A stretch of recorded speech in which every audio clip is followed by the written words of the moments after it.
21/3/2024 কলকাতা ফটাফট।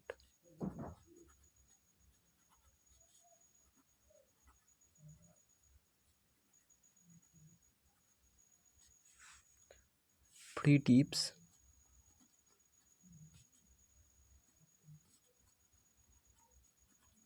রইল তোমাদের জন্য। তো আমি কিন্তু নিজে গেম খেলি না, তাও মাঝে মধ্যে গেম দিই, যেটুকু মনে হয় যে এগুলো এই বাজির মধ্যে এটা আসতে পারে, তো সেই জন্যই আমি রোলিং গেম দিই। তো আমি কয়েকদিন ধরে গেম দিচ্ছিলাম না, বাবার একটু শরীরটা খারাপ ছিল, তার জন্য একটু গেম দেওয়ার সময় পাচ্ছিলাম না। তো অনেকে কমেন্ট করছিলে যে দাদা গেম দেওয়া ভুলে গেলে নাকি, গেম দিচ্ছ না যে। তো তাদের জন্য আমি স্পেশালি গেমটা দিচ্ছি আজকে। 21/3/2024 1 to 4 বাজি,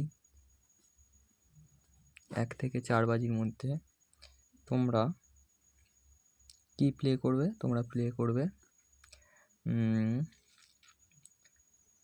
2 7 4 5, আর 1 to 6 বাজির মধ্যে তোমরা প্লে করবে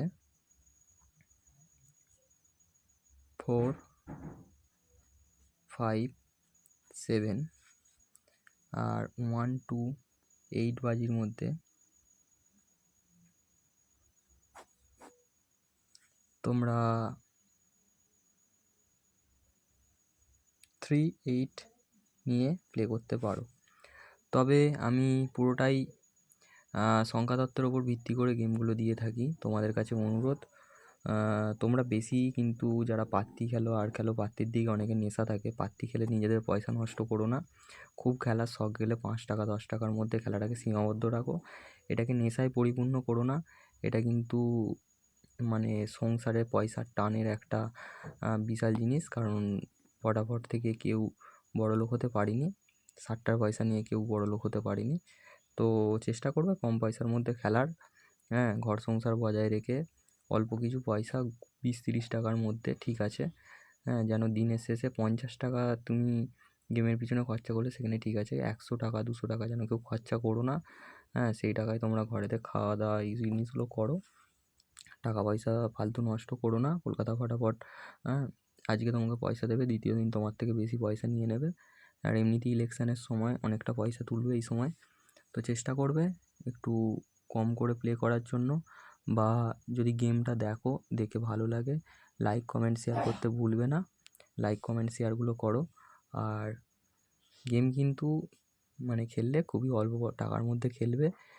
আমি যেটা দিই মোটামুটি পাস হয়ে যায়, তাও বলা যায় না কবে কি পাস হবে না, তাই অল্প টাকার মধ্যে সীমাবদ্ধ রাখার চেষ্টা করো সবাই। গেমটা ভালো লাগলে লাইক কমেন্ট শেয়ার অবশ্যই করে দিও।